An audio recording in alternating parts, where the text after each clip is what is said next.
Hello, good morning. Ay, naman ko buhay panudlay. But anyway, atong subayon akong mga alaga diri kilid sa balay. Yes, mga 1 week na po siguro ni sukad niya na ani sila sa mga kumot sa akong ipakita sa inyo kung unsa ni siya. Di ara. Bitaw, so na ako'y azola diri likod sa balay. So nakuha ni nako sila atong like 22, January 22.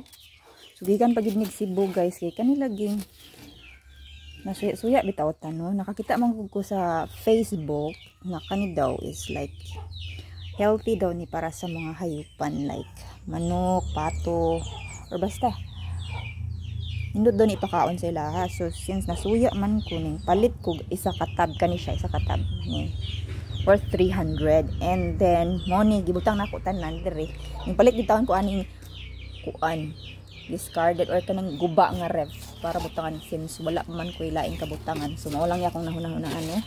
Ala, hubas man dai ning isa.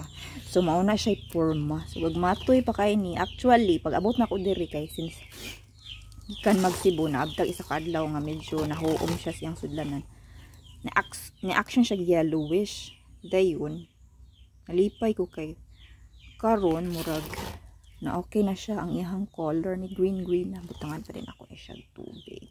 So sa mga wala kabaloon sa ning azola kuan ni siya aquatic fern dali ra kay siya mo sanay guys based sa akong mga nakita sa kuan sa Facebook ra pod o man gid akong kuan didto ko nakaila or nakabalo ani. So nindot do na siya ipangsagol sa feed sa pakaon sa atong mga manok, pato, even baboy basta hayop daw nga mukha awing ani pwede kayo.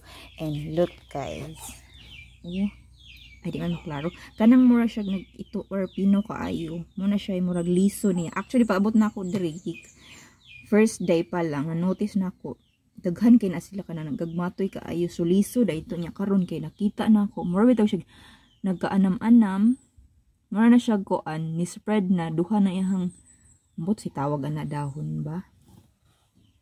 Ayan. So ato ning sulayan since akong papa daghag manok diri sa balay tung ipakaon mo kuan ba mo sa rel hopefully ma-okay ni siya.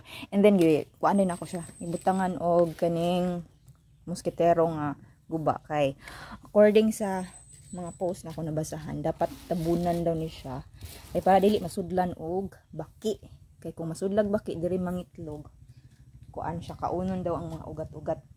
So ako dang gibutang ani guys since dapat since kuan ang tato phosphorus ba to na siya fertilizer niya wala pa man kuan akong gibuhat nangita ko mga hugaw sa hayupan like manok kanang kabayo katong hugaw guys nga nauga na siya mo ni siya then ako siyang gibutang wala na ako kayo gidaghan pagbutang kani hugaw na siya pero wala na ako siya gihurot kay basin ba masubraan o malata. So hinahinay lang ako sang giobserbahan and so far kani siya kaning primero kani mo man first ang pinakauna nga box di gini siya puno pag butang na ko ani nya karon look oh spread na siya. And then diri sa ikaduha ato isang adlaw ako po ni siyang gi-check murag diri taman ay didto sila gatapok tanan nya karon look naabot na sila diri ning katay-katay na. So tinuod gid ito akong na basahan or nakita sa video nga dali yung kay siya mudaghan. So ang buhaton lang ani pag mudaghan na siya gaayo or like mapuno na harvest and then actually daghan jud kayo ang nagkuan na ani ay gihimong negosyo sa uban kay daghan mag-order.